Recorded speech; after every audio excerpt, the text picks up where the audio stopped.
ನಮಸ್ಕಾರ ಕರ್ನಾಟಕ, ನೀವು ನೋಡ್ತಾ ಇದ್ದೀರಾ ಸಿರಿ ಡಾಕ್ಟರ್ಸ್ ಲೈವ್ ನೇರ ಪ್ರಸಾರ ಕಾರ್ಯಕ್ರಮ. ನಾನು ನಿಮ್ಮ ಪ್ರೀತಿಯ ಕೃತಿಕಾ. ಹೆಲ್ತ್ ಇಸ್ ವೆಲ್ತ್ ಅನ್ನೋದ್ರ ಬಗ್ಗೆ ನೀವೆಲ್ಲರೂ ಕೇಳೇ ಇರ್ತೀರಾ. ನಾವು ಹೆಲ್ತ್ ಬಗ್ಗೆ ಎಷ್ಟು ಕಾನ್ಷಿಯಸ್ ಆಗಿರ್ತೀವಿ ಅಲ್ವಾ. ಒಳ್ಳೊಳ್ಳೆ ಡಯಟ್ ಮಾಡ್ತೀವಿ, ಜಿಮ್ಗೆ ಹೋಗ್ತೀವಿ, ಯೋಗ ಮಾಡ್ತೀವಿ. ಸೊ ಮೊದಲನೇದಾಗಿ ನಮ್ಮ ಡಾಕ್ಟರ್ನ ವೆಲ್ಕಮ್ ಮಾಡ್ಕೊಂಡ್ಬಿಡೋಣ.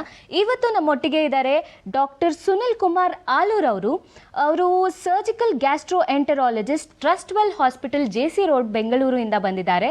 ಸೊ ನಮಸ್ಕಾರ ಡಾಕ್ಟರ್. ನಮಸ್ಕಾರ ಎಲ್ಲರಿಗೂ.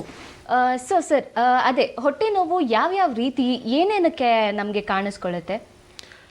ಹೊಟ್ಟೆ ನೋವು ಬಂದುಬಿಟ್ಟು ಹಲವಾರು ಕಾರಣಗಳಿದ್ದಾವೆ. ಅದರಲ್ಲಿ ಸಾಮಾನ್ಯವಾದ ಕಾರಣಗಳು ಬಂದುಬಿಟ್ಟು ತುಂಬ ಪಿತ್ತ ಆಗೋದ್ರಿಂದ, ದ್ಯಾಟ್ ಈಸ್ ಗ್ಯಾಸ್ಟ್ರೈಟಿಸ್. ಇಲ್ಲ ಕೆಲವೊಂದು ಸಲ ಮೋಸ್ಟ್ ಕಾಮನ್ ಪ್ರಾಬ್ಲಮ್ ಇತ್ತೀಚೆಗೆ ಬಂದುಬಿಟ್ಟು ಪಿತ್ತಕೋಶದಲ್ಲಿ ಕಲ್ಲಿರೋದ್ರಿಂದ ಅದರಿಂದ ನೋವಾಗೋ ಸಾಧ್ಯತೆ ಇರುತ್ತೆ. ಮತ್ತು ಬೇರೆ ಕರಳಲ್ಲಿ ಬಂದುಬಿಟ್ಟು ತುಂಬ ಕಾನ್ಸ್ಟಿಪೇಷನು, ಇಲ್ಲ ಯಾವುದಾದ್ರೂ ತುಂಬ ಸ್ಪೈಸಿ ಫುಡ್ ತಿನ್ನೋದ್ರಿಂದ ಹೊಟ್ಟೆ ಉರಿ ಆಗೋಂಥದ್ದು ಸಂದರ್ಭಗಳು ಇದ್ದಾಗ, these are the common things. ಈ ಥರದ ಕೆಲವೊಂದು ಸಾಮಾನ್ಯ ವಿಷಯಗಳಿಂದ ಹೊಟ್ಟೆ ನೋವು, ಹೊಟ್ಟೆ ಸಂಕಟ ಈ ಥರ ಎಲ್ಲ ಆಗೋ ಸಾಧ್ಯತೆಗಳು ಇರ್ತವೆ. This is a day to day routine. ಇವಾಗ ಸಾಮಾನ್ಯವಾಗಿ common people are facing this stomach problem, and most of the times ಅವರು ಕೆಲಸದಲ್ಲಿ ಬ್ಯುಸಿ ಇದ್ದಾಗ ಒಂದೊಂದು ಸಲ ಆ ಥರ ಸಂಕಟ ಆಗ್ತಾ ಇರುತ್ತೆ. So this is A very common issue which we are addressing now days. Okay, so ಯಾವ್ಯಾವ ರೀತಿಯ ಸ್ಟಮಕ್ ಪೇನ್ ಅಂದರೆ ಹೊಟ್ಟೆ ನೋವುಗಳು ಕಾಣಿಸ್ಕೋಬೋದು? ಈಗ ಉದಾಹರಣೆಗಾಗಿ ಹೊಟ್ಟೆ ನೋವು ಬಂದುಬಿಟ್ಟು ಬರೀ ನೋವೇ ಆಗಬೇಕು ಅಂತಿಲ್ಲ. ಹೊಟ್ಟೆ ಒಂದೊಂದು ಸಲ ತುಂಬ ಟೈಟ್, ತುಂಬ ಬಿರಿ ಆದಾಗೆ ಆಗುತ್ತೆ. ಒಂದೊಂದು ಸಲ ಹೊಟ್ಟೆದಲ್ಲಿ ಸಂಕಟ ಆದಂಗೆ ಆಗುತ್ತೆ. ಅದೆಲ್ಲ ಅಮೌಂಟ್ಸ್ ಟು ಹೊಟ್ಟೆ ನೋವು, ಎಲ್ಲ ಹೊಟ್ಟೆದು ಡಿಸ್ಕಂಫರ್ಟ್ ಅಂತ ಹೇಳ್ಬೋದು. ನಾವು ಹೊಟ್ಟೆ ನೋವುಗಳನ್ನ ಒಂದೊಂದು ಸಲ ಪೇಷಂಟ್ ಹತ್ರ ನಾವು ಕೇಳಬೇಕಾದ ವಿವರವಾಗಿ ಹೊಟ್ಟೆ ನೋವನ್ನು ನಾವು ವಿಸ್ತಾರವಾಗಿ ಮೇಲ್ಗಡೆ ಹೊಟ್ಟೆ ನೋವು, ಮಧ್ಯೆ ಹೊಟ್ಟೆ ನೋವು, ಇಲ್ಲ ಕೆಳಗಡೆ ಹೊಟ್ಟೆ ನೋವು ಅಂತ ನಾವು ಕೇಳಿದಾಗ ಆವಾಗ ಅವರು ಯಾವ ಥರ ನೋವಿದೆ, ಉರಿಯೋ ಥರ ನೋವು, ಕಿವುಚೋ ಥರ ನೋವು, ಇಲ್ಲ ಹೊಟ್ಟೆ ನೋವು ಬಿಟ್ಟು ಬಿಟ್ಟು ಬರುತ್ತಾ, ಇಲ್ಲ ಒಂದೇ ಸಮ ಇರುತ್ತಾ, ಏನು ಮಾಡೋದ್ರಿಂದ ಈ ಹೊಟ್ಟೆ ನೋವು ಕಡಿಮೆ ಆಗುತ್ತೆ, ಈ ಥರ ಎಲ್ಲ ವಿಚಾರಗಳು ನಾವು ಕೇಳಿ ಆ ಡೀಟೇಲ್ಸ್ನೆಲ್ಲ ಅಳವಡಿಸ್ಕೊಂಡು ಅದ್ರ ಬಗ್ಗೆ ಯೋಚನೆ ಮಾಡಿದಾಗ ವಿ ಕ್ಯಾನ್ ಕನ್ಸಾಲಿಡೇಟ್. ಅದನ್ನು ಮೇಲ್ಗಡೆ ಹೊಟ್ಟೆ ನೋವು ಇದ್ದಾಗ ಸಹಜವಾಗಿ ಅನ್ನನಾಳ, ಇಲ್ಲ ಹೊಟ್ಟೆ ಚೀಲ, ಇಲ್ಲ ಪಿತ್ತಕೋಶದ ಕಲ್ಲುಗಳು, ಈ ಥರ ಪ್ರಾಬ್ಲಮ್ಸಿಂದ ಆಗೋಂಥ ಕಾರಣಗಳು. ಮಧ್ಯೆ ಹೊಟ್ಟೆ ನೋವು ಇದ್ದಾಗ ಚಿಕ್ಕ ಕರಳದ ಪ್ರಾಬ್ಲಮ್ಸ್ಗಳು, ಇಲ್ಲ ಅಪೆಂಡಿಕ್ಸ್ ಪ್ರಾಬ್ಲಮಿಂದ ಆಗೋಂಥ ಹೊಟ್ಟೆ ನೋವುಗಳು. ಕೆಳಗಡೆ ಹೊಟ್ಟೆ ನೋವು ಬಂದುಬಿಟ್ಟು ಯಾವಾಗಲೂ ದೊಡ್ಡ ಕರಳಿಗೆ ಸಂಬಂಧಪಟ್ಟ ಪ್ರಾಬ್ಲಮ್ಸು, ಅಥವಾ ಈವನ್ ಮೋಷನ್ ದಾರಿಯಲ್ಲಿರೋ ಪ್ರಾಬ್ಲಮ್ಸು, ಸಮ್ಟೈಮ್ಸ್ ಈವನ್ ದಾರಿಯ ಇನ್ಫೆಕ್ಷನು, ಯೂರಿನರಿ ಟ್ರ್ಯಾಕ್ಟ್ ಇನ್ಫೆಕ್ಷನ್ ಅಂತ ಹೇಳ್ತೀವಿ, ಇದರಿಂದನೂ ಹೊಟ್ಟೆ ನೋವು, ಕೆಳಗಡೆ ಹೊಟ್ಟೆ ನೋವು ಆಗೋಂಥ ಸಂದರ್ಭಗಳು ಇರ್ತವೆ. ಸೊ ಹೀಗಾಗಿ ನಾವು ಯಾವಾಗಲೂ ಅದನ್ನು ಹೊಟ್ಟೆ ನೋವು ಯಾವ ಜಾಗದಲ್ಲಿದೆ ಆ ಜಾಗದಿಂದ ನಾವು ಅದನ್ನು ಯಾವ ಪ್ರಾಬ್ಲಮಿಂದ ಆಗುತ್ತಾ ಇದೆ ಮೋಸ್ಟ್ ಕಾಮನ್ ಆಗಿ ಅದನ್ನು ನಾವು ಯೂಶ್ವಲಿ ಊಹಿಸ್ತೇವೆ. ಅದಕ್ಕೆ ತಕ್ಕ ಹಾಗೆ ಮುಂದಿನ ಪ್ಲ್ಯಾನ್ ಏನಿದೆ, ಇದು ಏನಕ್ಕೆ ಕಾರಣಕ್ಕೆ ಇದಕ್ಕೆ ಆಗ್ತಾ ಇರಬಹುದು ಅನ್ನೋದಕ್ಕೆ ಒಂದು ಪ್ಲ್ಯಾನ್ ಆಫ್ ಆ್ಯಕ್ಷನ್, ಅದ್ರ ಮೇಲೆ ನಾವು ಪ್ಲ್ಯಾನ್ ಮಾಡ್ತೀವಿ, ಮುಂದ್ಗಡೆ ಹೋಗ್ತೀವಿ ಅದಕ್ಕೆ. ಸೊ ಈ ಹೊಟ್ಟೆ ನೋವಿಗೆ ಕಾರಣಗಳು ಏನೇನಾಗಿರ್ಬೋದು ಸರ್? ಮೋಸ್ಟ್ ಕಾಮನ್ಲಿ ಇತ್ತೀಚೆಗೆ ಕಾಣಿಸ್ತಾ ಇರೋದು ಹೊಟ್ಟೆ ನೋವುದು ಕಾರಣಗಳು ಪಿತ್ತ, acidity. Okay. So maybe odd eating hours, ಕರೆಕ್ಟಾಗಿ ತಿನ್ನೋಕ್ಕಾಗೋದಿಲ್ಲ, ಇಲ್ಲ ಬೆಳಗ್ಗೆ ಬ್ರೇಕ್ಫಾಸ್ಟ್ ಟೈಮಲ್ಲಿ ಆಗೋದಿಲ್ಲ, ಬ್ರೇಕ್ಫಾಸ್ಟ್ ಮಿಸ್ ಆಗುತ್ತೆ. Then the working patterns. ಈಗ multinational companies, there are night shifts, there are shifts which ಎಲ್ಲಿ ಅವರಿಗೆ ಕರೆಕ್ಟ್ ಟೈಮಲ್ಲಿ ಊಟ ಮಾಡಲಿಕ್ಕಾಗೋದು. ಮತ್ತು ಊಟ ಮಾಡೋ ಪದ್ಧತಿ, ನಾವು ಮುಂಚೆ ಈ ತುಂಬ ಒಂದು 30-40 ಇಯರ್ಸ್ ಹಿಂದ್ಗಡೆ ಇದೆಲ್ಲ ಕಂಪ್ನೀಸ್ ಇಲ್ಲದೆ ಇರಬೇಕಾದ್ರೆ ಮನೆ ಊಟನೇ ಮಾಡ್ತಿದ್ವಿ. ಸೊ ಇವಾಗ ಏನಾಗುತ್ತೆ, ಮನೆ ಊಟ ಮತ್ತು ಆಚೆ ಊಟ. Then there are so many other junk foods like burgers, pizza and all those things, fried items where the food items ನಾವು ಪದೇ ಅದೇ ಎಣ್ಣೆಯಲ್ಲಿ ಫ್ರೈ ಮಾಡೋದಾಗಲಿ, ಈ ಥರದ್ದೆಲ್ಲ ಕಾರಣಗಳು ಇರ್ತವೆ. ಅದರಿಂದ ಹೊಟ್ಟೆ ನೋವು ಬರೋ ಸಾಧ್ಯತೆ ಇರ್ತದೆ. This is because of the acidity. ಪಿತ್ತಕೋಶದ ಕಲ್ಲುಗಳು ಬಂದುಬಿಟ್ಟು ಎಷ್ಟೋ ಸಲ ಅದು ಆ್ಯಸಿಡಿಟಿಯಿಂದನೇ ಪ್ರೊಡ್ಯೂಸ್ ಆಗುತ್ತೆ, ಸ್ಟಾರ್ಟ್ ಆಗುತ್ತೆ. ಹೊಟ್ಟೆ ನೋವು ಇರಲೇಬೇಕು ಅಂತಿಲ್ಲ, ಅದರಿಂದ ವಾಂತಿ ಆಗೋ ಸಾಧ್ಯತೆ ಇರುತ್ತೆ. ಒಂದೊಂದು ಸಲ ಅಜೀರ್ಣ, ಡೈಜೆಸ್ಟ್ ಆಗಿರಲ್ಲ, ಊಟ ಯಾವುದಾದ್ರೂ ಮಾಡಿರೋದು ಅವರಿಗೆ ತಾಳ್ಕೊಳ್ಳಿಕ್ಕೆ ಆಗೋದಿಲ್ಲ. ಸೊ ಹಾಗಾಗಿ ಅದರಿಂದನೂ ಹೊಟ್ಟೆ ನೋವು, ಹೊಟ್ಟೆ ಸಂಕಟ ಆಗೋ ಸಾಧ್ಯತೆ ಇರುತ್ತೆ. ಎಷ್ಟೋ ಸಲ ಸಾಮಾನ್ಯ ಜನರು ಬಂದುಬಿಟ್ಟು ಅದನ್ನು ಫುಡ್ ಪಾಯ್ಸನಿಂಗ್ ಆಗಿದೆ ಡಾಕ್ಟ್ರೆ ಅಂತ ಹೇಳ್ತಿರ್ತಾರೆ. Those are the some of the causes which ಇದರಿಂದ ಹೊಟ್ಟೆ ನೋವು ಆಗೋ ಸಾಧ್ಯತೆ ಇರುತ್ತೆ. ಓಕೆ ಸರ್, ಇವಾಗ ನೀವು ಜಂಕ್ ಫುಡ್ ಅಂತ ಹೇಳಿದ್ರಿ. ಸೊ ಯಾವ ಜಂಕ್ ಫುಡ್ ತೊಗೊಂಡ್ರೆ ಸಿಕ್ಕಾಪಟ್ಟೆ ಹೊಟ್ಟೆಗೆ ಅಪ್ಸೆಟ್ ಆಗುವಂಥದ್ದು, ಆ ಥರ ಏನಾಗ್ಬೋದು ಅಂತ? ಜಂಕ್ ಫುಡ್ ಅಂದರೆ ಇಟ್ ಈಸ್ ವೆರಿ ಸ್ಪೆಸಿಫಿಕ್. ನಾವು ಅದಕ್ಕೆ ತುಂಬ ಜಾಸ್ತಿ ಅದರ ಬಗ್ಗೆ ಇದು ವಿವರಣೆ ಮಾಡಬೇಕಾಗಿಲ್ಲ. ನಾವು ಮುಂಚೆ ತಿಂತಾ ಇರೋ ಆಹಾರ ಇತ್ತು ಮನೆಯಲ್ಲಿ, ಸಾಮಾನ್ಯವಾಗಿ ಚಪಾತಿ, ಇಲ್ಲ ರೊಟ್ಟಿ, ಇಲ್ಲ ಪಲ್ಯ, ಮತ್ತು ಅನ್ನ, ಮತ್ತು ಬೇಳೆ ಸಾರು, ಅದರಲ್ಲಿ ಸೊಪ್ಪು, ವೆಜಿಟೇಬಲ್ಸ್ ಎಲ್ಲ ಹಾಕ್ಬಿಡ್ತಿದ್ವಿ. ಜಂಕ್ ಫುಡ್ ಬಂದುಬಿಟ್ಟು ಬರ್ಗರ್ಸ್, ಪಿಜ್ಜಾ, ಎಲ್ಲಿ ರಿಫೈನ್ಡ್ ಫ್ಲೋರ್ ಅಂದರೆ ರಿಫೈನ್ಡ್ ಹಿಟ್ಟು, ಇಟ್ ಈಸ್ ಮೋರ್ ಆಫ್ ಮೈದಾ, ಇದರಲ್ಲಿ ಫೈಬರ್ ಇರೋದಿಲ್ಲ ಅದು. ಅದ್ರ ಜೊತೆಲಿ ನಾವು ಯೂಸ್ ಮಾಡ್ತಾ ಇರೋ cheese which is a processed cheese which is high in fat, ಮತ್ತು there is no fibre in that. Fibre ಅಂಶ ಇಲ್ಲದೇ ಇರೋದ್ರಿಂದ ಈ ಥರದ ಆಹಾರ ನೀವು ಪದೇ ಪದೇ ತೊಗೊಳ್ಳೋದ್ರಿಂದ ನಿಮಗೆ ಹೊಟ್ಟೆ ನೋವು, ಹೊಟ್ಟೆ ಸಂಕಟ ಆಗೋ ಸಾಧ್ಯತೆ ಇರುತ್ತೆ. ಓಕೆ, ಸೊ ಫೈಬರ್ ತುಂಬಾ ಇಂಪಾರ್ಟೆಂಟ್ ನಮ್ಮ ಡಯಟಲ್ಲಿ ಅಂತ. ಸಹಜವಾಗಿ ಫೈಬರ್ ತುಂಬ important. Okay, and moreover ಫೈಬರ್ದ ಅಂಶ ಮತ್ತು ಪ್ರೋಟೀನ್, ಕಾರ್ಬ್ಸ್ ಎಲ್ಲನೂ ಒಂದು ಸಮತೋಲನ ಪೋರ್ಷನಲ್ಲಿ ಇರಬೇಕು ನಮ್ಮ ಊಟದಲ್ಲಿ. ಎಷ್ಟೋ ಜನ ನಾವು ಏನು ಮಾಡ್ತೀವಿ, ಇತ್ತೀಚೆಗೆ ಬಂದುಬಿಟ್ಟು ಬರೀ ಡಯಟ್ ಮಾಡೋಕ್ಕೆ ಹೋಗಿಬಿಟ್ಟು high protein diet, low carb diet ಅಂತ ಮಾಡ್ತೀವಿ. These are all actually not useful for everybody. It will not be useful for everybody. So you have to study. ನಿಮ್ಮ ದೇಹಕ್ಕೆ ಯಾವುದು ಒಳ್ಳೆಯದು ಅನ್ನೋದನ್ನು ನೀವು ತಿಳ್ಕೊಂಡ್ಬಿಟ್ಟು ಅದಕ್ಕೆ ತಕ್ಕಾಗೆ ಊಟ ಮಾಡಬೇಕು. ಸಾಮಾನ್ಯವಾಗಿ ಎಲ್ಲನೂ ಒಂದು ಸಮತೋಲನ, ಒಂದು ಒಳ್ಳೆ ಪೋರ್ಷನ್, ರೆಗ್ಯುಲರ್ ಬ್ಯಾಲೆನ್ಸ್ಡ್ ಪೋರ್ಷನಲ್ಲಿ ಇರಬೇಕು. ಅದೇ ಇಂಪಾರ್ಟೆಂಟು. ಓಕೆ ಸರ್, ಈಗ ಪಿತ್ತಕೋಶಗಳಲ್ಲಿ ಕಲ್ಲು ಕಾಣಿಸ್ಕೊಳ್ಳೋದು, ಇದ್ರ ಬಗ್ಗೆ ಏನು ಹೇಳ್ತೀರಾ? ಎಸ್, ನಾನು ಇದ್ರ ಬಗ್ಗೆ ತುಂಬ ಸ್ಪೆಸಿಫಿಕ್ಕಾಗಿ ಹೇಳಬೇಕಾಗಿದ್ದು ಏನಂದರೆ, ಫ್ಯೂ ಇಯರ್ಸ್ ಬ್ಯಾಕ್, ತುಂಬ ಹಲವಾರು ವರ್ಷಗಳ ಹಿಂದ್ಗಡೆ ತುಂಬ ಕಾಮನ್ ಆಗಿ ಹೊಟ್ಟೆ ನೋವಿಂದ ಬರ್ತಾ ಇರೋ ಪೇಷಂಟ್ಸ್ಗಳೆಲ್ಲ appendix was the most common ಕಾರಣ. ಅಪೆಂಡಿಕ್ಸ್ದ ಆಪ್ರೇಷನ್ಸ್ ತುಂಬ ಸಾಮಾನ್ಯವಾಗಿ ಮಾಡ್ತಾ ಇದ್ವಿ. ಇತ್ತೀಚೆಗೆ ಬಂದುಬಿಟ್ಟು ಅಪೆಂಡಿಕ್ಸ್ ಪ್ರಾಬ್ಲಮ್ ತುಂಬ ಕಡಿಮೆ ಆಗಿದೆ. ಬಟ್ ಎಷ್ಟೋ ಜನ ಬರ್ತಾರೆ, ಸರ್ ಆ್ಯಸಿಡಿಟಿ ಇದೆ ಅಂತ ಹೇಳ್ತಾರೆ. ಮೋಸ್ಟ್ ಆಫ್ ದ ಟೈಮ್ಸ್ ನಮ್ಮ ಹತ್ರ ಬರೋಕ್ಕಿಂತ ಮುಂಚೆ ಅವರು ಜನರಲ್ ಪ್ರಾಕ್ಟೀಷನರ್ ಹತ್ರ ಹೋಗ್ತಾರೆ, ಅವ್ರಿಗೆ ಬರೀ ಆ್ಯಸಿಡಿಟಿ ಮಾತ್ರೆ ಕೊಡ್ತಾರೆ. ಈ ಥರ ಜನ, ಒಂದು 10 ಜನರಲ್ಲಿ ನಾವು ಏನಾದರೂ ಸ್ಕ್ಯಾನ್ ಮಾಡಿದರೆ 4 ರಿಂದ 5 ಜನರಲ್ಲಿ ಪಿತ್ತಕೋಶದಲ್ಲಿರೋ ಕಲ್ಲುಗಳು ಕಾಣಿಸ್ಕೊಳ್ಳುತ್ತೆ. ದ್ಯಾಟ್ ವುಡ್ ಬಿ ಅದೇ ಮೇನ್ ಕಾರಣ ಇರುತ್ತೆ ಒಂದೊಂದು ಸಲ ಆ್ಯಸಿಡಿಟಿ ಆಗಲಿಕ್ಕೆ. ಸೊ ಈ ಪಿತ್ತಕೋಶದ ಕಲ್ಲುಗಳು ಕಾಣಿಸ್ಕೊಳ್ಳೋದು ರೀತಿ, one of the things is not ಹೊಟ್ಟೆ ನೋವು, acidity. Second most common is, ಈಗ IT BTದವ್ರು ಎಲ್ಲರೂ ಜಾಬ್ ಚೇಂಜ್ ಮಾಡಿದಾಗ, ಹೊಸದಾಗಿ ಜಾಯ್ನ್ ಆಗಬೇಕಾದ್ರೆ health checkup is a norm, ಎಲ್ಲರಿಗೂ that is must and should. ಅದರಲ್ಲಿ ಅಲ್ಟ್ರಾಸೌಂಡಲ್ಲಿ ಅವರಿಗೆ ಸಾಮಾನ್ಯವಾಗಿ ಒಂದೊಂದು ಸಲ ಪಿತ್ತಕೋಶದಲ್ಲಿ ಕಲ್ಲು ಕಾಣಿಸ್ಕೊಳ್ಳುತ್ತೆ. ಅದನ್ನು ತೊಗೊಂಡ್ಬಿಟ್ಟು ನಮ್ಮ ಹತ್ರ ಬಂದು, ಸರ್ ಕಲ್ಲು ಕಾಣಿಸ್ತಾ ಇದೆ, ಇದಕ್ಕೆ ನಾವು ಏನಾದರೂ ಮಾಡಿಸ್ಕೋಬೇಕಾ? First question. ಅದಕ್ಕೆ ನಾವು ಏನು ಹೇಳ್ತೀವಿ, ಏನು ತೊಂದರೆ ಇಲ್ಲದೆ ಇದ್ದರೆ ಇವಾಗ ಏನೂ ಮಾಡಬೇಕಾಗಿಲ್ಲ. ಬಟ್ ಮುಂದೆ ಬರ್ತಾ ಇರೋ ದಿನಗಳಲ್ಲಿ ಈ ಪಿತ್ತಕೋಶದ ಕಲ್ಲಿಗೆ ನಿಮಗೆ ಟ್ರೀಟ್ಮೆಂಟ್ ಅಂದರೆ ಆಪ್ರೇಷನ್ ಬೇಕಾಗಬಹುದು ಅಂತ ನಾವು ಹೇಳ್ತೀವಿ. ವೈ? ಬಿಕಾಸ್ ದೀಸ್ ಪಿತ್ತಕೋಶ ಕಲ್ಲುಗಳು can lead to a lot of complications. ಆ ಕಾಂಪ್ಲಿಕೇಶನ್ಸ್ ಆಗಿಬಿಟ್ಟು ಆವಾಗ ಅದ್ರ ಬಗ್ಗೆ ಟ್ರೀಟ್ಮೆಂಟು ಎಲ್ಲ ನಾವು ಅಳವಡಿಸ್ಕೋಬೇಕಾದ್ರೆ it can be a very lengthy process. Hospital stay will be lengthy, multiple procedures ಬೇಕಾಗ್ಬೋದು. ಹಾಗಾಗಿ ಸಿಂಪಲ್ ಆಗಿ ತೆಗೆಸ್ಕೊಳ್ಳಿರೋ ಪಿತ್ತಕೋಶ ಕಲ್ಲಿಗೆ ಪ್ರಾಬ್ಲಮ್ಗೆ ನಾವು ವೇಟ್ ಮಾಡಿಬಿಟ್ಟು ಕಾಂಪ್ಲಿಕೇಟ್ ಮಾಡಬಾರ್ದು ಅಂತ ಅವ್ರಿಗೆ ಒಂದು ಮಾಹಿತಿ ಕೊಡ್ತೀವಿ. ಹಾಗಾಗಿ ಪಿತ್ತಕೋಶದ ಕಲ್ಲಿದು ಪ್ರಾಬ್ಲಮ್ಸ್ಗೆ ಸರ್ಜರೀಸ್ ಇತ್ತೀಚೆಗೆ ತುಂಬ ಕಾಮನ್ ಆಗಿದ್ದಾವೆ. ಸೊ ಸರ್, ಇವಾಗ ಪಿತ್ತಕೋಶದಲ್ಲಿ ಕಲ್ಲು ಅಂತ ಹೇಳಿದ್ರಿ. ಸೊ ಇದನ್ನು ತಡೆಗಟ್ಟೋದಕ್ಕೆ ಏನಾದರೂ ಮಾಡ್ಬೋದಾ, ಇಲ್ಲ ಡಾಕ್ಟರ್ನೇ ನೋಡಬೇಕಾ? ತುಂಬ ಸಲ ಪೇಷಂಟ್ಸ್ ನಮ್ಮ ಹತ್ರ ಬಂದುಬಿಟ್ಟು ಪಿತ್ತಕೋಶ ಕಲ್ಲಲ್ಲಿ ಹೇಗೆ ಕರಗಿಸ್ಬೇಕು, ಇಲ್ಲ ಇದನ್ನು ಮತ್ತೆ ಮುಂದೆ ಬರದೇ ಇರೋ ಹಾಗೆ ಹೇಗೆ ಅದಕ್ಕೆ ನಾವು ತಡೆ ಹಿಡಿಬೇಕು ಅನ್ನೋಂಥದ್ದು ನಮಗೆಲ್ಲ ಪ್ರಶ್ನೆ ಕೇಳ್ತಾರೆ. ಬೈ ಆ್ಯಂಡ್ ಲಾರ್ಜ್ ಪಿತ್ತಕೋಶದಲ್ಲಿ ಕಲ್ಲಾಗಲಿಕ್ಕೆ ಹಲವಾರು ಕಾರಣಗಳಿದ್ದಾವೆ. ಸಿಂಪಲ್ಲಾಗಿ ನಾವು ಹೇಳಬೇಕಾದ್ರೆ, it is A very scientific explanation. ನಮ್ಮ ಹತ್ರ ಪಿತ್ತ ಏನು ಉತ್ಪಾದನೆ ಆಗುತ್ತೆ, ಅದು ಲಿವರ್, ಪಿತ್ತಾಂಗದಲ್ಲಿ ಉತ್ಪಾದನೆ ಆಗುತ್ತೆ. ಅದು ಬಂದುಬಿಟ್ಟು ಕೆಳಗಡೆ ಪಿತ್ತಕೋಶದಲ್ಲಿ ಸಂಗ್ರಹ ಆಗುತ್ತೆ. ಸಂಗ್ರಹ ಆದಾಗ ಪಿತ್ತದಲ್ಲಿ ಇರೋ ಮೇನ್ ಕಾಂಪೊನೆಂಟ್ಸ್ ಬೈಲ್ ಸಾಲ್ಟ್ಸ್, ಬೈಲ್ ಪಿಗ್ಮೆಂಟ್ಸ್ ಮತ್ತು ಲೆಸಿಥಿನ್ ಅಂತ ಹೇಳ್ತೀವಿ. ಈ 3 ಕಾಂಪೊನೆಂಟ್ಸ್ ಒಂದು ಪ್ರಪೋರ್ಷನಲ್ಲಿ ಇರ್ತವೆ. ಯಾವಾಗ ಈ ರೇಷಿಯೋ ಸ್ವಲ್ಪ ಹೆಚ್ಚು ಕಡಿಮೆ ಆಗುತ್ತೆ, ಆವಾಗ ಕ್ರಿಸ್ಟಲೈಸೇಷನ್ ಆಫ್ ಬೈಲ್ ಸಾಲ್ಟ್ಸ್ ಅಂತ ಹೇಳ್ತೀವಿ. ಅದ್ರದ್ದು ಕಣಗಳು ಕೆಳಗಡೆ ಕೂತ್ಕೊಳ್ಳಿಕ್ಕೆ ಶುರು ಆಗುತ್ತೆ, ಅದರಿಂದ ಕಲ್ಲುಗಳು ಫಾರ್ಮೇಷನ್ ಆಗುತ್ತೆ. That is one of the most common cause. Second is when there is super saturation of bile ತುಂಬ ಥಿಕ್ ಆದಾಗ ಸಮ್ಟೈಮ್ಸ್ ಅದರಿಂದನೂ ಕಲ್ಲಾಗೋ ಸಾಧ್ಯತೆ ಇರುತ್ತೆ ಅಂತ ಹೇಳ್ತಾರೆ. ಕೆಲವೊಂದು ರೀಸನ್ ಬಂದುಬಿಟ್ಟು ಇನ್ಫೆಕ್ಷನ್. ಯಾವಾಗ ಕರಳಿನ ಇನ್ಫೆಕ್ಷನ್ ಪಿತ್ತನಾಳದಲ್ಲಿ ಮೇಲೆ ಹೋಗಿಬಿಟ್ಟು ಅಲ್ಲಿ ಪಿತ್ತಕೋಶದಲ್ಲಿ ಕೂತ್ಕೊಳ್ಳುತ್ತೆ. ಮೋಸ್ಟ್ ಕಾಮನ್ಲಿ ಟೈಫಾಯ್ಡ್, ಅದರಿಂದನೂ ಪಿತ್ತಕೋಶದ ಕಲ್ಲುಗಳು ಆಗೋ ಸಾಧ್ಯತೆ. These are the reasons which we know till ನಾವು. ಆಯಿತು, ಡಯಟ್ ವೇರಿಯೇಷನಿಂದನೂ ಪಿತ್ತಕೋಶದ ಕಲ್ಲುಗಳು ತುಂಬ ಸಾಮಾನ್ಯವಾಗಿ ಈಗ ನಮ್ಮ ಭಾರತದಲ್ಲಿ ಇಲ್ಲ ಏಷ್ಯಾ ಖಂಡದಲ್ಲಿ ತುಂಬ ಕಾಮನ್ನಾಗಿ ಕಾಣ ಬರ್ತಾ ಇದೆ, which was very common in western countries earlier. So ಹೀಗಾಗಿ there are certain reasons for which ಪಿತ್ತಕೋಶದ ಕಲ್ಲು ಆಗೋದು ತುಂಬ ಕಾಮನ್ ಆಗಿ ಫಾರ್ಮ್ ಆಗ್ತಾಯಿದೆ. ಇವತ್ತು ನಾಳೆ ಪ್ರೆಸೆಂಟ್ ಮಾಡ್ತಾಯಿದ್ದಾರೆ ಆ ಥರ. ಸೊ ಒಂದು ಸಲ ಫಾರ್ಮ್ ಆದಮೇಲೆ how to dissolve it is a big debate. There are medicines which can bring your symptoms down. ಪಿತ್ತಕೋಶದ ಕಲ್ಲಿಂದ ಏನಾದರೂ ಪ್ರಾಬ್ಲಮ್, ಏನೋ ನೋವು ಆಗ್ತಾಯಿದೆ, ಇಲ್ಲ ಆ್ಯಸಿಡಿಟಿ ಆಗ್ತಾಯಿದೆ ಅಂದರೆ some medicines can help you to bring it down. But by and large ತುಂಬ ಹೊತ್ತಲ್ಲಿ ನಾವು ನೋಡ್ತೀವಿ, ಒಂದು ಸಲ ಬಂದು ಕನ್ಸಲ್ಟ್ ಮಾಡ್ತಾರೆ, 1-2 ತಿಂಗಳ ಬಿಟ್ಟು ಬರ್ತಾರೆ, 6 ತಿಂಗಳ ಬಿಟ್ಟು ಬರ್ತಾರೆ, 1 ವರ್ಷ ಬಿಟ್ಟು ಬರ್ತಾರೆ, ಆವಾಗ ಪಿತ್ತಕೋಶದ ಕಲ್ಲು ಕರಗಿರೋದಿಲ್ಲ. ಸೊ ಒಂದು ಸಲ ಕಲ್ಲು ಫಾರ್ಮ್ ಆದರೆ ಅವರ್ ಥಿಂಕಿಂಗ್ ಪ್ರಾಸೆಸ್ ಇದೆ ದಟ್ ಈ ಕಲ್ಲುಗಳು ಕರಗಿಸೋಕ್ಕೆ ಆಗೋದಿಲ್ಲ. So before it can lead to any problem, better to get rid of it. Okay. ಪಿತ್ತಕೋಶ ಕಲ್ಲನ್ನ ಅವಾಯ್ಡ್ ಮಾಡಲಿಕ್ಕೆ some of the reasons we have given, and one of the reasons is that the studies in North India which they have found, ಅದರಲ್ಲಿ ತುಂಬ heavy metals is found in the drinking water. ಅದರಿಂದ ಪಿತ್ತಕೋಶ ಕಲ್ಲಾಗುತ್ತೆ ಅಂತ ಹೇಳ್ಬಿಟ್ಟು already there is a published article. This was way back it was published. So there are many reasons.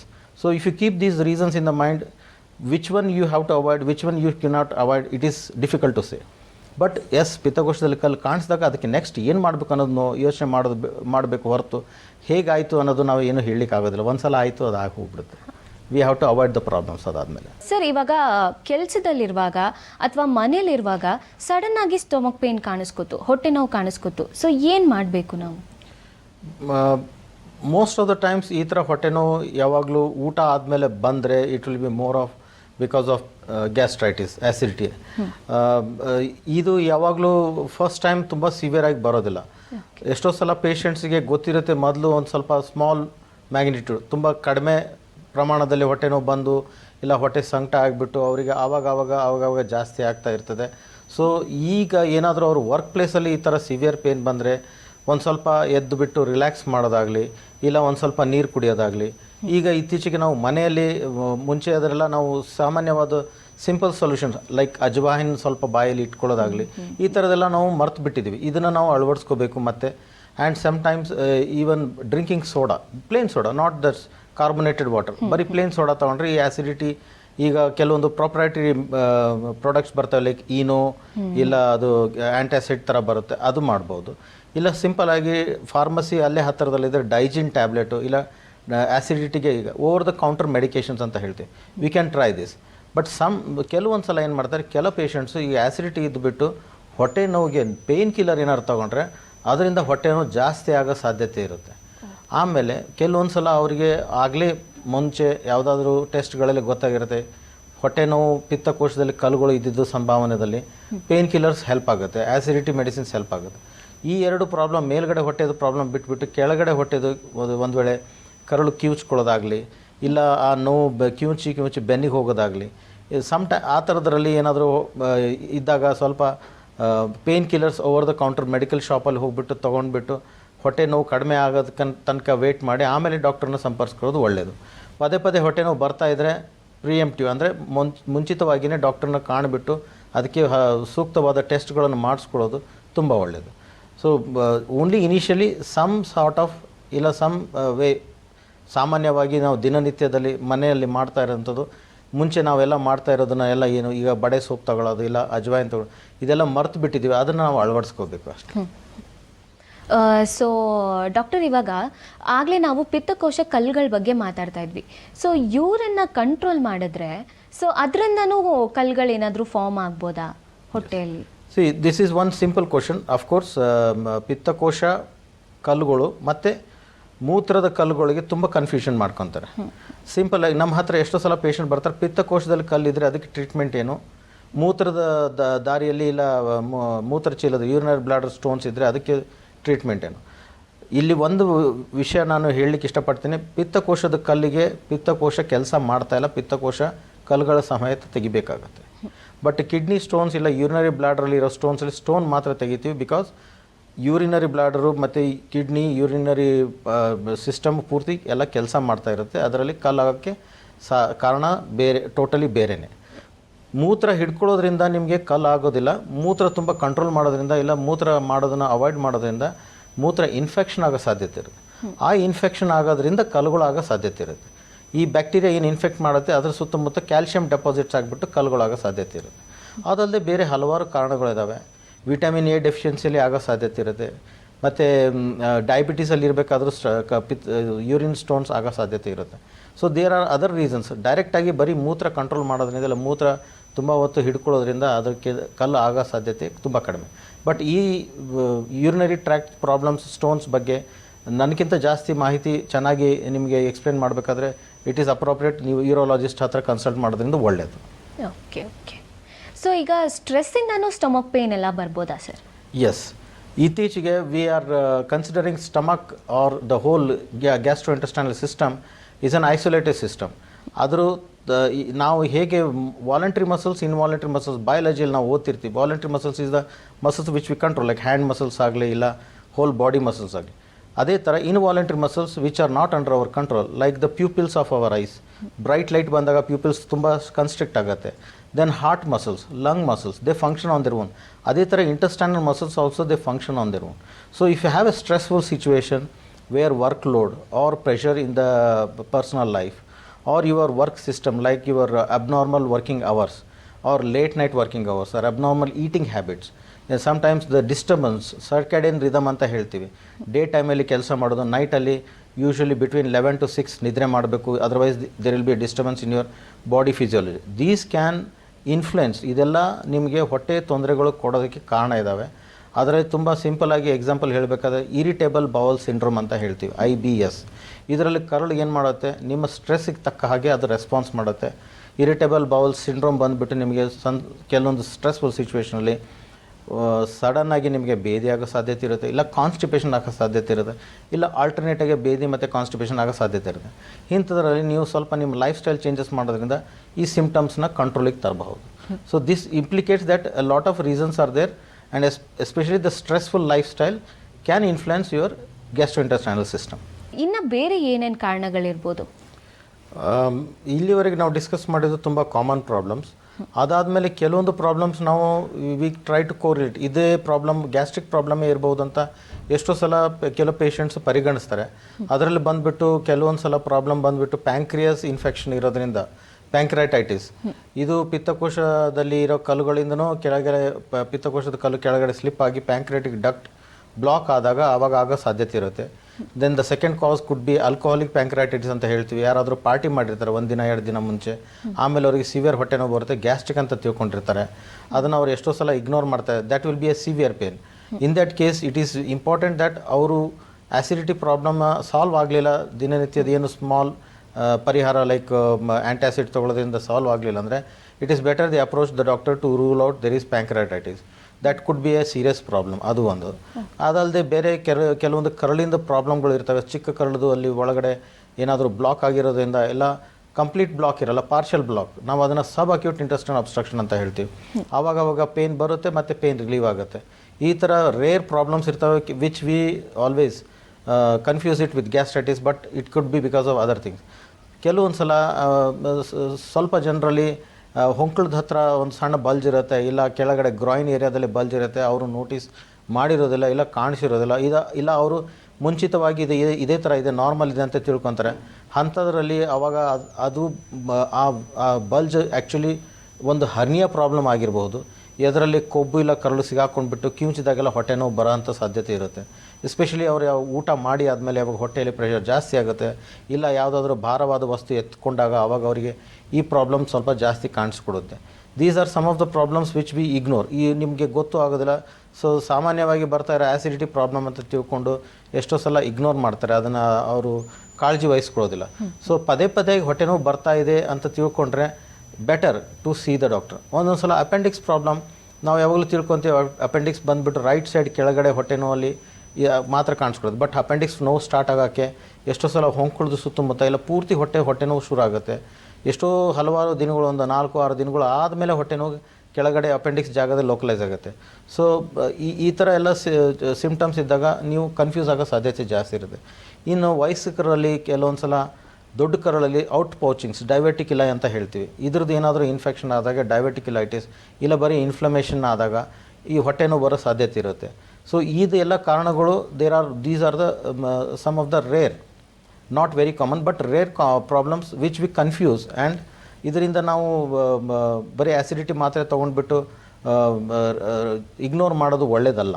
So ಪದೇ ಪದೇ ಹೊಟ್ಟೆ ನೋವು ಬರ್ತಾಯಿದೆ ಆ್ಯಂಡ್ ಅದರದ್ದು ತೀವ್ರತೆ ಜಾಸ್ತಿ ಆಗ್ತಾಯಿದೆ ಅಂದಾಗ it is better that you go for checkup or meet a doctor and get ಸ್ವಲ್ಪ ಕೆಲವೊಂದು ಸೂಕ್ತವಾದ ಟೆಸ್ಟ್ಗಳನ್ನು ಮಾಡಿಸ್ಕೊಂಡ್ಬಿಟ್ಟು ರೂಲ್ ಔಟ್ ಮಾಡೋದು ತುಂಬ ಒಳ್ಳೆಯದು. ಓಕೆ, ಈಗ ಒಂದು ಕಾಲ್ ಇದೆ, ತಗೊಳ್ಳೋಣ. Definitely. So hello. Hello ma'am, ನಮಸ್ತೆ ಮ್ಯಾಮ್. ನಮಸ್ತೆ ಸರ್, ನೀವು ಎಲ್ಲಿಂದ ಕಾಲ್ ಮಾಡ್ತಿರೋದು? ನಿಮ್ಮ ಹೆಸರು? ಮ್ಯಾಮ್ ನನ್ನ ಹೆಸರು ವಸಂತ್ ಕುಮಾರ್ ಡಿಎನ್ ಅಂತ, ತುಮಕೂರಿಂದ ಕಾಲ್ ಮಾಡ್ತಿದ್ದೀನಿ. ಓಕೆ ಓಕೆ ಸರ್, ನಿಮ್ಮ ಸಮಸ್ಯೆ ಏನಿದೆ ಡಾಕ್ಟರ್ ಹತ್ರ ಮಾತಾಡಿ. ವಸಂತ್ ನಮಸ್ಕಾರ. ಸರ್ ನಮಸ್ತೆ ಸರ್. ಹೇಳಿ ವಸಂತ್. 2 ಡೇಸಿಂದ ಹೊಟ್ಟೆ ನೋವು ಜಾಸ್ತಿ ಆಗ್ತಿದೆ ಸರ್. ಓಕೆ. ಮತ್ತೆ ಡಾಕ್ಟರ್ ಹತ್ರ ತೋರಿಸಿದ್ರು ಮತ್ತೆ ಅವರು ಸರಿಯಾಗಿ ಏನು ರೆಸ್ಪಾನ್ಸ್ ಮಾಡಿಲ್ಲ ಸರ್. ಓಕೆ. ಇದು ಹೊಟ್ಟೆ ನೋವು ಬರೀ 2 ಡೇಸಿಂದ ಬರ್ತಾ ಇದೆಯಲ್ಲ, ಮುಂಚೆನೂ ಬರ್ತಾ ಇತ್ತಾ?